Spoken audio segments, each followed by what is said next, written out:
Hello students, I hope you all are doing good.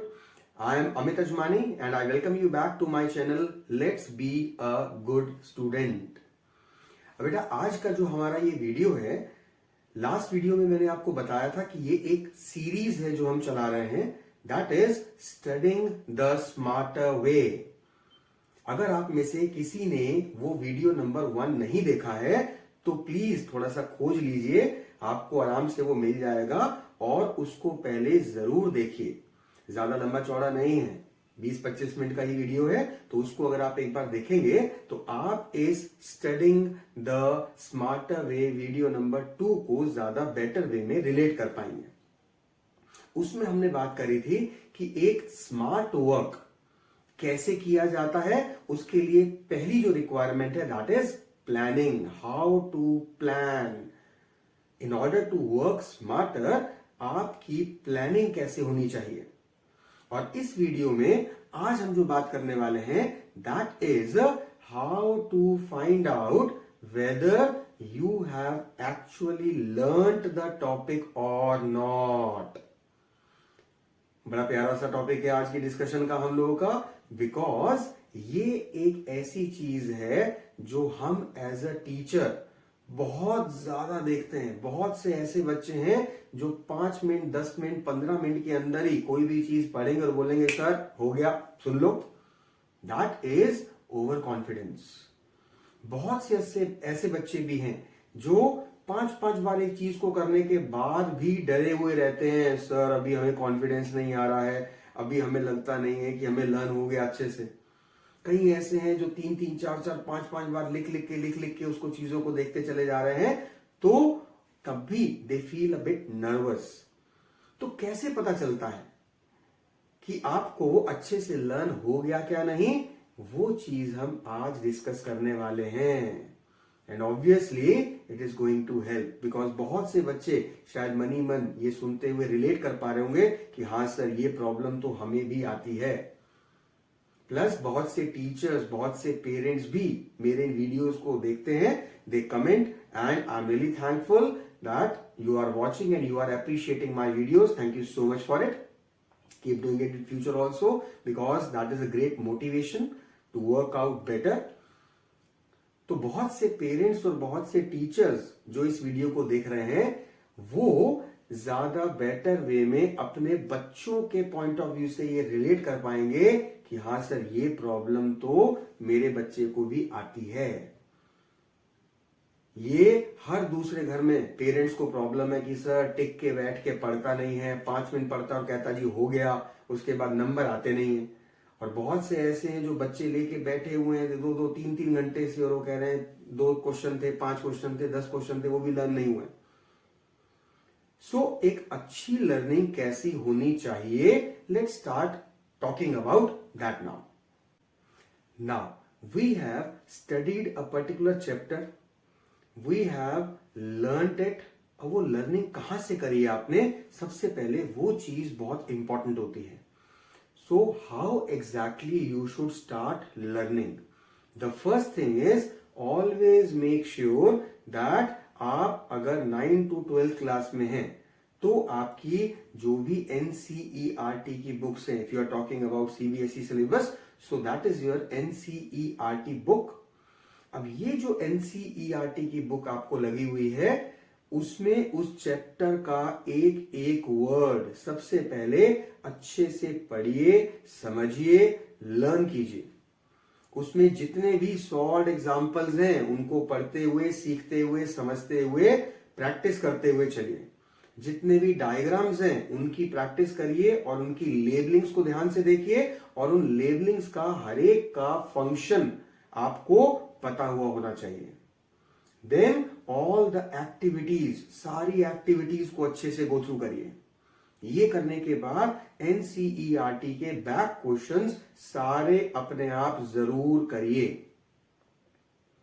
After doing your NCERT, now come to your teachers assignments. आपके school के teachers ने, आपके tuition teachers ने जो भी आपको असाइनमेंट्स दिए हैं उन असाइनमेंट्स को एक बार पूरा गो थ्रू करिए।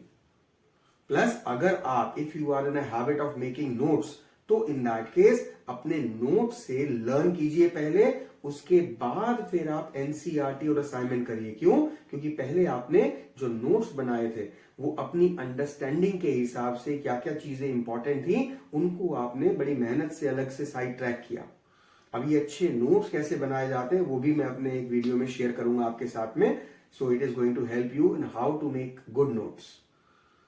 बहरहाल तो अभी फिलहाल आपने अपने नोट्स से पहले लर्न किया, जो आपने रजिस्टर में नोट्स बनाए हुए हैं, खुद जो नोट्स बनाए हुए हैं।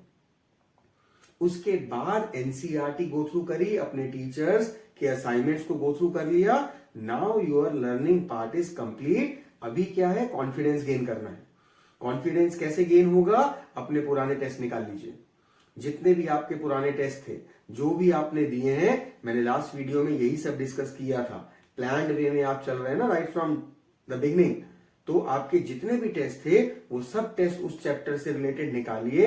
देखिए उसके अंदर आपने कहां क्या किया हुआ है, कहां कहां क्या क्या गलतियां करी हुई हैं। उन गलतियों को अपने आप को दोबारा से अब रिवाइंड कराइए, रिवाइज करा के, और जो चीजें आपने उसमें take take take full out of full marks आ रखे हैं, पढ़ो उनको भी। लेकिन जहां जहां आपके मार्क्स कटे थे, now because you are actually finally prepared as compare to that preparation जो आपने उस टेस्ट के टाइम पे करी थी, उसके मुकाबले आज आप ज्यादा बेटर प्रिपेयर होने चाहिए। तो आपको अपनी हर एक गलती पहले से पता होनी चाहिए कि कहां आपके किस वजह से नंबर कटे हैं। अगर आपको ये गलती पता चल जाती है, that means you are better prepared than before. Otherwise you are still overconfident about your preparation. Clear है? अब ये टेस्ट की अपनी एरर्स देखने के बाद अब आप आइए सैंपल पेपर्स पे, अब आप आइए एडिशनल मटेरियल पे। मैंने बच्चों को देखा है नॉर्मली गलती क्या करते हैं, घर की मुर्गी दाल बराबर। अपने जो नोट्स बनाए हैं, अपने घर में जो रिसोर्सेज हैं, उससे फर्क नहीं पड़ता है। बाकी अपने किसी फ्रेंड्स के नोट्स, उसके इंस्टीट्यूट वाले या उसके स्कूल वाले नोट्स के लिए हमारी जो है ना ज्यादा वो रहता है कि आप दे दे, पहले मैं इनको देख लेता हूं। अरे बाबा, आपने जिस भी स्कूल में आप पढ़ रहे हैं उस टीचर पे ट्रस्ट किया है। पूरे साल जिस भी इंस्टीट्यूट पे ट्यूशन आप पढ़ रहे हैं उस टीचर पे आपने ट्रस्ट किया है। So now why your trust is shaking. Plus ये भी कर लूं, वो भी कर लूं, ये भी ले लूं, वो भी ले लूं, ऐसा नहीं होता है। It's not like that. कम करो बट अच्छे से करो। समझ में आया? You are doing everything but you are not gaining anything. What's the point in doing everything? उसकी बजाय आप जो कर रहे हैं, प्रोसेस है, एक तरीके से चलिए। फाइन। अब इसके बाद आती है सबसे इंपॉर्टेंट प्रोसेस, दैट इज कि अब आपने जितने रिसोर्सेज से आप पढ़ सकते थे, लर्न कर सकते थे, आपने लर्न कर लिया। लेकिन even though you are a bit confident but you never know whether you are overconfident. आपको लगता है आपको सारा कुछ आता है। अब क्या करना है? अब उन आंसर्स को रिपीट करिए। ये चीज भी मैं अपने लास्ट कुछ वीडियोस में आपके साथ पहले डिस्कस कर चुका हूं। You need to be honest within yourself. आप सबसे पहले तो अपने साथ ईमानदार रहना सीखिए। जब आपने लर्न कर लिया है, लर्न करने के बाद जिस भी चैप्टर को आपने लर्न किया है उस चैप्टर को एक बार दोबारा से आंख बंद करके अपनी आंखों के सामने लाइए, रिपीट करिए उसको वर्बली। फिर उसके बाद उस चैप्टर से रिलेटेड क्वेश्चंस उठाइए और उनके आंसर्स बोलिए। सिर्फ क्वेश्चन पढ़ के give the character sketch of this particular person आता हो जाएगा नहीं। बोलिए। किसी चीज की डेफिनेशन पूछी गई है, बोलिए। किसी चीज के एडवांटेजेस लिमिटेशंस पूछे गए हैं, बोलिए। किसी चीज के डिफरेंसेस पूछे गए हैं, बोलिए। अगर आपको एक्स और वाई के बीच में 4 डिफरेंसेस पूछे हैं, उन्हें बोलिए। अब इस बार बार मैं बोलिए पे जोर क्यों दे रहा हूं? उसका रीजन इज कि जब आप उसको बोलते हैं तो आपकी फ्लुएंसी आपको बता देती है आपका प्रिपरेशन लेवल क्या है। आपको किसी मम्मी पापा, किसी टीचर, किसी बड़े भैया भाभी बहन की जरूरत नहीं है। आप अपने आंसर देते हुए अपनी फ्लुएंसी को चेक करिए। अगर आपसे 4 एडवांटेजेस, 4 लिमिटेशंस, 4 डिफरेंसेस पूछे हैं और वो चारों आपने यूं करके रिपीट कर दिए, ऑब्वियसली यू आर प्रिपेयर्ड। लेकिन अगर आप 2 बोलने के बाद फिर आप ऊपर छत पे देख रहे हैं, सोच सोच के बना के बोल रहे हैं, आपकी प्रिपरेशन में कमी है। और अगर आप उसका आंसर नहीं बोल पा रहे हैं, भैया इस प्रोसेस को छोड़ो, किताब उठा के लर्न करना चालू करो, क्योंकि आपको भी लर्न है ही नहीं। Getting my point? So this is the first way how you can check your own preparation. अपने आप से ईमानदार रहिए। जिस क्वेश्चन का आपको आंसर प्रॉपरली नहीं आता, यार मार्क करते हुए चलो ना। कोई देख थोड़ी रहा है आपको, मम्मी पापा जो भी आ रहे हैं, आप किताबों के साथ, किताबों के पास बैठे हुए कुछ पढ़ रहे हो, उनके लिए वही बहुत है भाई। वो तो गंगा नहा ली ऐसी चीज में कि हमारा बच्चा बिना कहे पढ़ रहा है। They are not going to come and ask you. This is what is called self discipline, कि आपको ऑनेस्ट वे में सेल्फ डिसिप्लिन रहना है। आपको अपने लेवल के ऊपर रिलेट करना है, क्योंकि आप अपने लिए पढ़ रहे हो, आप किसी और के लिए नहीं पढ़ रहे हो। And once again, if you are a good student or if you aspire to be a good student, तभी ये चीजें पॉसिबल है बेटा। 20 में से 12-14 नंबर लाने वाले जो बच्चे खुश हो जाते हैं उस पे, उनके लिए ये सब चीजें अप्लाई नहीं होती। तो जिस क्वेश्चन में आपको खुद को मजा नहीं आ रहा, आप शुरू से लेके एंड तक किसी डेफिनेशन को, किसी डिफरेंस को, किसी एडवांटेज को, किसी चीज को नहीं कर पा रहे हैं, मार्क देम अप। उनको मार्क करिए, दोबारा कर लेंगे यार, क्या दिक्कत है? हमारे को कौन सा किसी को जवाबदेही देनी है? Nobody is asking. सिर्फ एक सवाल वो पूछेंगे, हाँ बेटा पढ़ रहे हो? हाँ जी। हो रहा बेटा अच्छे से याद? हाँ जी। बेटा कोई दिक्कत तो नहीं आ रही? नहीं जी। गुड बेटा। कुछ चाहिए?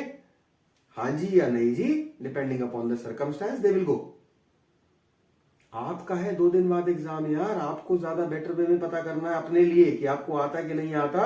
And this is a simple fact कि बेटा हम दुनिया को जितना मर्जी झूठ बोल लें, अपनी अंतरात्मा में हम सब जानते होते हैं, जिस दिन हमारे सामने पेपर आता है, कोई क्वेश्चन हम पढ़ते हैं, उस क्वेश्चन का आंसर हमें आता है या नहीं आता है, वो हमसे ज्यादा बेटर कौन जानता है?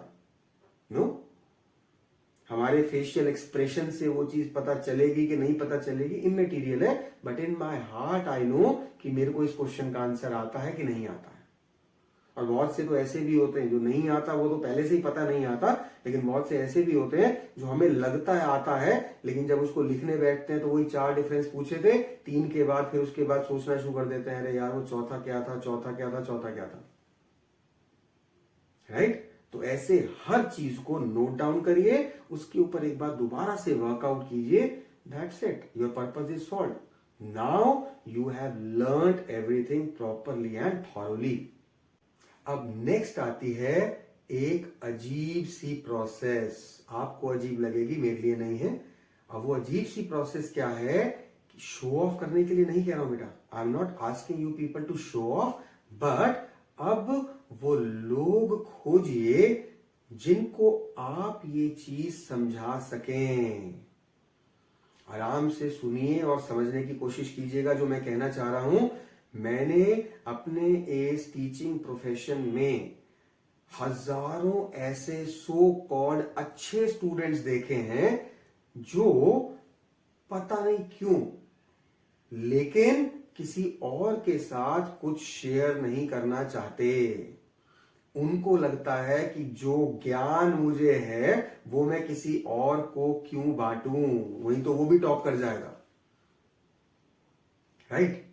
मेरी अपनी खुद की बेटी के साथ मेरी एक बार ऐसी बात हो थी, when she was quite young. तो उस टाइम पे हमारी बात हो थी कि उसकी क्लास में एक बच्चा था जिससे she was in competition. Right? अब इंपॉर्टेंट चीज क्या है? इंपॉर्टेंट इज कि आप उसके नंबर कंट्रोल नहीं कर सकते हैं। हर बच्चे के नंबर उतने ही आएंगे जितनी वो मेहनत कर रहा है। हर स्कूल के, हर क्लास के, हर सेक्शन में टीचर जो है वो एक ही जैसा सबको पढ़ाता है, एक ही जैसा समझाता है, लेकिन उसके बावजूद फर्स्ट तो कोई एक ही आता ना भाई। किसी के 98 है, किसी के 88 है, किसी के 78 है, किसी के 68 है, किसी के 58 है, अनफॉर्चुनेटली किसी के 48 या 38 भी होंगे। अब टीचर ने तो अपनी तरफ से सबको ही अच्छा पढ़ाया था, डिफरेंस कहां पे आया? आपकी अपनी मेहनत में। सबके पास सारा लिटरेचर, सारे नोट्स, सारे असाइनमेंट, सारी बुक्स, सब कुछ होता है, लेकिन जो जितना एफर्ट डालेगा उसका उतना ही अच्छा रिजल्ट आएगा। This is a simple fact. तो बहुत से स्टूडेंट्स जो है ना, they try to keep things within themselves. Don't do like that. अगर ऐसा हम टीचर लोग सोचना शुरू कर दें तो इन दैट केस सारे स्कूल ही बंद हो जाएंगे यार। अगर हम ये सोचें कि जो हमें आता है हम आगे किसी को क्यों बांटे, सारे ट्रेनिंग इंस्टीट्यूट्स बंद हो जाएंगे, पूरा यूट्यूब बंद हो जाएगा। हर एक छोटी से छोटी चीज जानने के लिए आप यूट्यूब पे, आप फेसबुक पे, गूगल पे, इन्हीं सब चीजों पे तो जाते हो, सर्च इंजन पे जाते हो, पूरा गूगल खत्म हो जाएगा। वहां हम सभी लोगों ने हमें जो आता है वो शेयर किया आपके साथ। अगर हम ये सोच के बैठ जाएं कि जो मुझे पता है मैं सिर्फ अपने खास खास लोगों को बताऊं, तो आप ये वीडियो नहीं देख रहे होगे। Why I am sharing all these things? Because whoever wants to gain can gain and should gain। अब आपके लेवल के ऊपर आपको मैं क्यों बोल रहा हूं कि कुछ वीक स्टूडेंट्स को, कुछ अपने फ्रेंड्स को, जहां आपको अपॉर्चुनिटी मिलती है वहां पर आप ऑफ कोर्स उनके पूछने के बाद, मैं ये नहीं कह रहा कि जा जाके आप शो ऑफ करना शुरू कर दो कि हाँ भाई तेरे को प्रॉब्लम तो नहीं है, वो तो मुझसे पूछ लो, मुझे आता है सब कुछ। No, not like that. लेकिन अगर आपसे कोई कुछ पूछता है, ऑलवेज मेक श्योर कि वो चीज अगर आपको आती है समझाइए उसको। उससे बहुत सारे एडवांटेजेस हो रहे हैं, आपका रिलेशन स्ट्रांग हो रहा है, उसको समझ में आ रहा है, and the best part is आपकी रिवीजन हो रही है यार। आप इस चीज को रिलेट नहीं कर पाते हैं। आप लोग ये नहीं सोच पाते हैं कि जो चीज आप एक ऐसे अपने ही लेवल के स्टूडेंट को, जिसको नहीं आती वो चीज, अगर आप उसको समझा पा रहे हैं तो एग्जामिनर को तो आप इजीली समझा ही लेंगे। वो तो आपसे बहुत ऊपर के लेवल का है, उसको सब कुछ आता है। तो expressing your learning, whatever you have learn, how to express it, वो सबसे इंपॉर्टेंट चीज होती है। क्योंकि मेरा एक चीज में मानना बेटा, आपको क्या आता है इससे कोई फर्क नहीं पड़ता एग्जामिनर को। अगर आप वहां पे आंसर ब्लैंक छोड़ आते हो, he is not going to call you कि बेटा तुमने आंसर छोड़ दिया, बताना जरा आंसर आता है कि नहीं। No, just going to cross it up and give you 0। तो आपको क्या आता है दैट इज इमटेरियल। आप एग्जाम में लिख के क्या आने वाले हो, नंबर उस पर मिलेंगे। आपको आता बहुत कुछ था, लेकिन अगर आप उसको वहां उस तरीके से एक्सप्रेस नहीं करके आ पा रहे हो, आपको आता था लेकिन जो पूछा गया है उस क्वेश्चन से आप डिविएट हो गए हो, कुछ और लिख के आ गए हो, एक्चुअल आंसर भी आता था आपको, लेकिन अभी जो एग्जामिनर ने पूछा अगर आपने वो एग्जैक्ट नहीं उसको दिया तो वो आपको नंबर नहीं देगा। As simple as that. बड़ा मजा आता हम लोगों को एट टाइम्स। मेरे को एक दो बच्चों ने जो है ना कमेंट करके बोला, and I appreciate them, I appreciate their honesty actually. उन्होंने बोला कि sir we like your videos, but आप जो बोलते हो ना शेयर करो, हम नहीं शेयर करेंगे। क्यों नहीं शेयर करेंगे? क्योंकि हम नहीं चाहते कि हमारे फ्रेंड्स या हमारे क्लासमेट्स भी जो है ना ये सारी टेक्निक सीखें और वो हमसे आगे निकल जाए।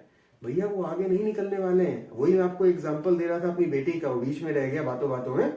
हम टीचरों के साथ ये बड़ी गंदी आदत होती है कि हम कहीं किसी चीज को रिलेट करते हैं ना, बीच में हम लोग स्किप कर जाते हैं। But I was giving you the example of my daughter, तो उसको मैंने सिर्फ एक सिंपल सी चीज बताई थी बेटा, वही मैं आप सब लोगों के लिए चाहता भी हूं और वही मैं आप लोगों को बता रहा हूं। उसको मैंने ये बोला था कि अगर आपके 100 में से 100 मार्क्स आते हैं तो इन दैट केस कोई आपसे ऊपर हो ही नहीं सकता ना, सिंपल। तो वो 98 ला रहा है या वो 99 ला रहा है या वो 100 ला रहा है, वो उसका अपना एफर्ट है। आप अपना एफर्ट अगर अपने लेवल के ऊपर ऐसा करो कि आप अपनी गलतियों को सुधार के उनके ऊपर वर्कआउट करके वो गलतियां ना करो, तो एग्जामिनर आपको मार्क्स देगा। और अगर आपके 100 में से 100 है, so in that case you are not worried. किसी भी टेस्ट में 20 में से 20 हो, 30 में से 30 हो, 40 में से 40 हो, 50 में से 50 हो या 100 में से 100 हो, अगर आपके full out of full marks हैं तो आपसे ऊपर कौन है यार? चाहे 500 बच्चों के आ जाए पूरे हिंदुस्तान के अंदर full out of full marks, but still you are the topper. Because 100 में से 100 जिनके आए हैं उनमें फर्स्ट सेकंड थर्ड फोर्थ नहीं होता ना, सभी फर्स्ट हैं। So you need to work out on your problematic areas, your weaknesses, rather than thinking about others. आपको अपना काम बनाना है कि मैंने जो चीज लर्न करी है मैं उसको एक बार उसको अगर समझाऊंगा तो मेरे लिए वो रिपीट होने की वजह से और ज्यादा पक्की हो जाएगी, और ज्यादा बेटर हो जाएगी, और कॉन्फिडेंस आ जाएगा। मेरी एक्सप्रेशन पावर, एक्सप्लेनेशन वो और ज्यादा बेटर हो जाएगी। Try doing this thing, don't be self centred. ऐसा नहीं है कि आप नहीं बताओगे तो उसको पता नहीं चलेगा कहीं से, वो कहीं ना कहीं से सीख लेगा, लेकिन वो आपके पास जो अपॉर्चुनिटी आई थी अपनी रिवीजन करने के लिए, यू लॉस्ट इट नाउ। वो बच्चा खुद चल के आपसे पूछ रहा था कि भाई अगर आता है तो बता दे, और आप सिर्फ अपनी एक ईगो में या सिर्फ एक अपनी सेल्फ सेंटर्डनेस में कि मैं बताऊंगा तो उसको ये आ जाएगा, और अगर एग्जाम में आ गया तो इसके भी फुल मार्क्स आ जाएंगे, वो तो वैसे भी आ जाएंगे कहीं ना कहीं से और वो सीख लेगा। और जिसके नहीं आने, जिसने नहीं पढ़ना, ट्रस्ट में आप उसको 6 बार भी कराओगे तो भी वो बेकार ही है, क्योंकि उसने याद ही नहीं करना। आप उसको बार बार समझाओगे, बार बार वो उस चीज को, होता नहीं आपके स्कूल में, आपकी क्लास में नहीं होता क्या? टीचर एक ही चीज को 4-4 बार तो कराता है। एक बार पढ़ाएगा, उसके बाद रिवाइज कराएगा, उसके बाद यूटी के टाइम पे उसकी रिवीजन हो गई, डाउट सेशन हो गए, उसके बाद हाफ ईयरली या प्री बोर्ड या बोर्ड से पहले आपकी उसकी रिवीजन हो गई। 4-4 बार तो हर टीचर कराता है, स्कूल वाला भी और ट्यूशन वाला भी। लेकिन उसके बावजूद क्या सभी बच्चों के 100 में से 100 आने शुरू हो गए क्या? नहीं आते ना, वो नहीं आएंगे, because it goes like that only. लेकिन आपका तो फायदा हो गया ना। अगर वो सही में अच्छा बच्चा है, इंटेलिजेंट बच्चा है, तो आप नहीं बताओगे, वो किसी और से पूछ लेगा, वो अपने आप ढूंढेगा कोई ना कोई रिसोर्स, क्योंकि ही इज कंसर्न, और वो उसको करके छोड़ेगा। लेकिन अगर आपने उसको बता दिया, आपकी रिवीजन हो गई, आपका वो टॉपिक और अच्छे से पक्का हो गया। That is how a good student thinks. Clear? तो ये सब करने के बाद अब नाउ यू कैन से कि आपको वो चीज लर्न है। This is the confidence that you require, and once you gain this confidence, now you go for your exam, you are going to just score good marks. एक चीज का और ध्यान रखना बेटा, वो एक चीज का ध्यान क्या है कि कभी भी ये जो क्वेश्चन आंसर अपने आप, मैंने आपको बताया था थोड़ी देर पहले कि आप लर्न करने के बाद अपने आप से क्वेश्चन पुटअप कीजिए, फ्लुएंसी चेक कीजिए। ये जो है ना, ये प्रोसेस करने के लिए थोड़ा सा ना आपको गैप देना जरूरी है। बहुत से बच्चे ये बेवकूफी कर लेते हैं, लापरवाही कर जाते हैं। बेवकूफी में नहीं कहूंगा, लापरवाही है ये, तरीका नहीं पता ना, इसलिए वो क्या करते हैं, अभी चैप्टर लर्न किया, उसके बाद उसको 2 बार रिपीट करके अपने आप देख लिया, और उसके बाद उनको लगता है चलो जी हो गया खत्म। अरे बाबा, अभी ताजा ताजा रटा है तुमने यार, तो अभी तो तुम रिपीट कर ही पाओगे ना। So once when you think that you are over with all the processes that I have mentioned to you, and then you are sure that now your this particular chapter is over, उसके बाद कम से कम 3 घंटे का gap दीजिए। कम से कम 3 घंटे का मैं बोल रहा हूं, और 3 घंटे के बाद बिना रिवीजन किए अब उन क्वेश्चंस और आंसर्स को रिपीट करिए अपनी फ्लुएंसी चेक करने के लिए। क्योंकि अगर आपने 3 घंटे के गैप के बाद भी सारे आंसर्स स्टार्टिंग टू एंड रटे रटाए बोल दिए, यू आर वेल प्रिपेयर्ड। अब ये 3 घंटे का गैप क्यों बोला है, उसका रीजन है। उसका रीजन इज, जिस दिन पेपर देने जाओगे, 3 घंटे का पेपर होता है, तो पहले ही मिनट में सारा पेपर तो हो नहीं सकता ना भाई, पॉसिबल नहीं है। तो आप फाइनली अपनी एक्चुअल रिवीजन, लास्ट रिवीजन कब करने वाले हो, जब आप स्कूल के गेट पे होगे, एग्जामिनेशन रूम में एंटर करने वाले होगे, उस टाइम पे भी किताब हाथ में लेके रट्टे मार रहे होगे, पन्ने पलट रहे होगे, कुछ ना कुछ रिवाइज कर रहे होगे, कुछ ना कुछ डिस्कस कर रहे होगे अपने फ्रेंड्स के साथ में। लेकिन once you go into the examination room, अब आपकी वो बुक्स, आपका वो सारा स्टडी मटेरियल सब बाहर रह गया, और अब आपको 15 मिनट के बाद आपका पेपर मिलने वाला है। तो जो भी आपने लर्न किया था उसके बेस पे आप अपने पेपर का आखिरी क्वेश्चन 3 घंटे के बाद करने वाले हो। तो आज से ही एक अच्छे स्टूडेंट, एक स्मार्ट वर्कर की तरह आप अपने आप को पहले से ही ये आदत डाल लो कि जी मैं जो भी लर्न कर रहा हूं आज, मेरे को कम से कम 3 घंटे के बाद तक रिटेन रह रहा है कि नहीं रह रहा है। क्योंकि अगर वो 3 घंटे के बाद रिटेन रहने की आदत ही नहीं है आपको, तो जो आपके एग्जामिनेशन पेपर का आखिरी के 2-3 क्वेश्चन है वो आते भी थे आपको, आप लर्न भी करके आए थे, लेकिन उसके बावजूद भी आपको तो रिटेंशन ही नहीं है, कैसे अटेम्प्ट करोगे उनको। So try doing this thing and see whether it works for you और नॉट। वर्क करे बहुत अच्छी बात है, दैट्स वेरी नाइस। नहीं वर्क करे कुछ और वर्कआउट करेंगे, कोई ऐसी दिक्कत नहीं है। बहुत सारी प्रोसेसेस है, बहुत सारी टिप्स हैं, बहुत सारी और चीजें करने के लिए, will try doing it, right. So इस वीडियो में इतना ही। आप लोग जो जो चीजें मैंने बताई हैं उनको करने की कोशिश कीजिए। एंड वंस अगेन ये बेटा एक सीरीज है, राइट, स्टडिंग द स्मार्टर वे। इसका वीडियो नंबर 1 जरूर देखिएगा। वीडियो नंबर 2 आपने भी जो देखा है, इसके बेस पे आप इन सारी चीजों को एग्जीक्यूट इंप्लीमेंट करने की कोशिश कीजिए। और आगे इस सीरीज के अंदर जो वीडियोस होंगे उनको जरूर देखिएगा। And I am sure they are going to help in improving your performance and your result. Got it? So we'll catch you later in the next video. Till then, as always, please take care of yourself. Study hard. Bye everyone.